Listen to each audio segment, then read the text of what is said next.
अस्सलामु अलैकुम वरहमतुल्लाहि वबरकातुहु। हाफिज़ ग़ुलाम मोहिउद्दीन साहब पूछते हैं कि क्या मुसलमान मर्द अहले किताब औरतों से आजकल के दौर में निकाह कर सकते हैं, और बिलखुसूस यूरोप में रहने वाले मुसलमान यूरोप में रहने वाली ईसाई और यहूदी औरतों से निकाह कर सकते हैं या नहीं। जी, हाफिज़ ग़ुलाम मोहिउद्दीन साहिब, एक मुसलमान के लिए बहरहाल अफजल और बेहतर यही है कि वो मुसलमान दीनदार औरत से निकाह करें, बिला ज़रूरत और बग़ैर किसी मजबूरी के। गैर मशरूत तौर पर अहले किताब औरतों से निकाह आजकल जायज़ नहीं है, इसलिए कि जब कोई मुसलमान मर्द किसी काफिरा औरत से अहले किताब औरत से निकाह करता है तो उसके ईमान, ख़ानदान और होने वाली औलाद को बहुत सारे ख़तरात लाहिक हो जाते हैं। मुआशरे पर इसके बड़े मनफी असरात पड़ते हैं। अगर मुसलमान अहले किताब औरतों से निकाह करने को रिवायत बना लें तो बहुत सारी मुसलमान औरतें बेनिकाह ज़िंदगी गुजारने पर मजबूर हो जाएंगी और मुस्लिम कम्युनिटी बहुत सारे बुरे असरात की जद में आ जाएगी। मुस्लिम मुआशरे में एक फसाद बर्पा हो जाएगा। बिलखुसूस यूरोप में रहने वाले मुसलमान, उनके लिए ये ख़तरात और भी ज़्यादा हैं, इसलिए कि हम यहाँ काफरों के मुल्क में रहते हैं। ये दारुल कुफ्र हैं। यहाँ रहने वाली अहले किताब औरतें जो हैं उन्हें नफसियाती तौर पर एक फ़ौक़ियत हासिल है।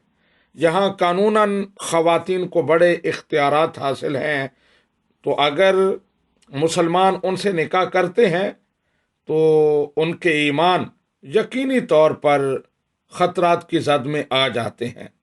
हमारे ईमान भी उतने मजबूत नहीं है, सीरत व किरदार मजबूत नहीं है, इसलिए ख़तरा है कि वो मर्द, मुसलमान मर्द, उस अहले किताब औरत के हाथ में खिलौना बन जाएंगे, ईमान से हाथ धो बैठेंगे और अल्लाह सुब्हानहू व तआला और दीन इस्लाम से नाता तोड़ बैठेंगे।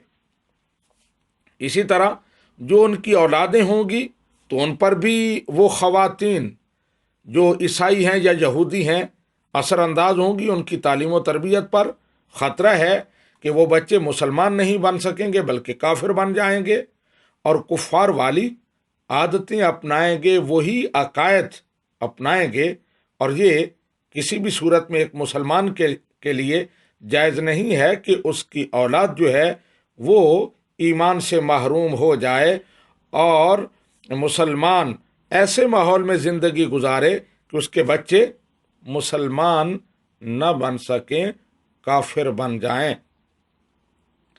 और फिर ये भी मसला है कि आजकल जो यहूदी और ईसाई औरतें हैं उनमें से अक्सर तो अहले किताब की तारीफ में आती ही नहीं है, यानी उन पर अहले किताब की टर्म ही सच्ची साबित नहीं होती, इसलिए कि वो दीन को छोड़ चुकी हैं, ला दीन बन चुकी हैं। बहुत कम ऐसी ईसाई औरतें होंगी जो किताब पर ईमान रखती हैं, ईमान नबी पर ईमान रखती हैं, बल्कि मज़हब को उन्होंने बिल्कुल छोड़ दिया है।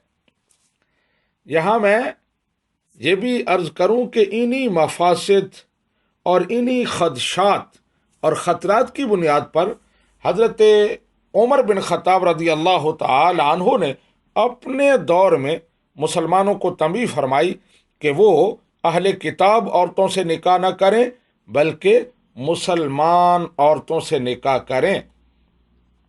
सूरह बकरा की आया नंबर 221 उसके ज़िमन में